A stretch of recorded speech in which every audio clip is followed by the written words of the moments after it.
সেই লোকটি মিষ্টি কথায় ভুলিয়ে মেয়েটিকে জঙ্গলে ডেকে আনে। তারপর উত্তেজিত হয়ে নিজের বেল্ট খুলে তার হাত বেঁধে দেয়। এরপর সে পকেট থেকে একটি কাঠের তক্তি বের করে, যার উপর একটি শব্দ লেখা ছিল, ডেড বা মৃত। মেয়েটি ঘাবড়ে যায়। সে কাঁদতে কাঁদতে চিৎকার করে বলে, আমি বাড়ি যেতে চাই। কিন্তু সেই 4 জন পাষণ্ড তাকে ছেড়ে দেবার মুডে ছিল না। তারা বলে, পালানোর জন্য তোমার কাছে 5 মিনিট সময় আছে, তারপর শিকার শুরু হবে। মেয়েটি সাহায্যের জন্য চিৎকার করতে থাকে, কিন্তু তার চিৎকার শুনে ওই নরপিশাচরা আরও বেশি আনন্দিত হয়ে ওঠে।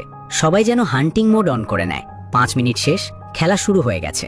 মেয়েটি জঙ্গলের দিকে দৌড়তে থাকে। কিছু দূর যাওয়ার পর মেয়েটি হঠাৎ থেমে যায়। সে খুব সহজেই তার হাতের বাঁধন খুলে ফেলে। এরপর তার হাই হিল জুতো জোড়াও খুলে ফেলে।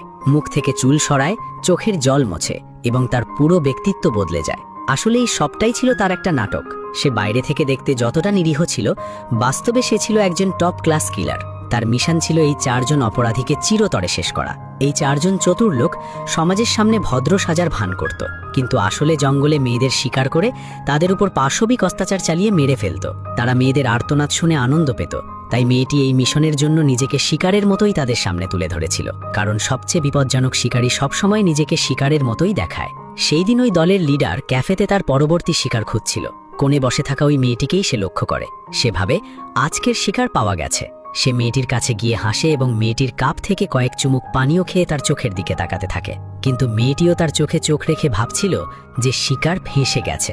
এরপর মেয়েটি হালকা হেসে লাল লিপস্টিক আর লাল ড্রেস পরে ডেটে যাওয়ার জন্য তৈরি হয়ে যায়। কিন্তু সেখানে গিয়ে সে দেখে ওই লোকটি একা ছিল না, সাথে আরও 3 জনকে নিয়ে এসেছে। 4 জন নরপিশাচ আর একটি মেয়ে। সবাই জঙ্গলের দিকে রওনা দেয়। খেলা শুরু হতে চলেছিল, কিন্তু কেউ জানত না যে আজকে শিকারী নিজেই বদলে গেছে। ভিডিওটির পরের অংশ দেখতে আমাদের পেজটিকে ফলো করে পাশেই থাকুন।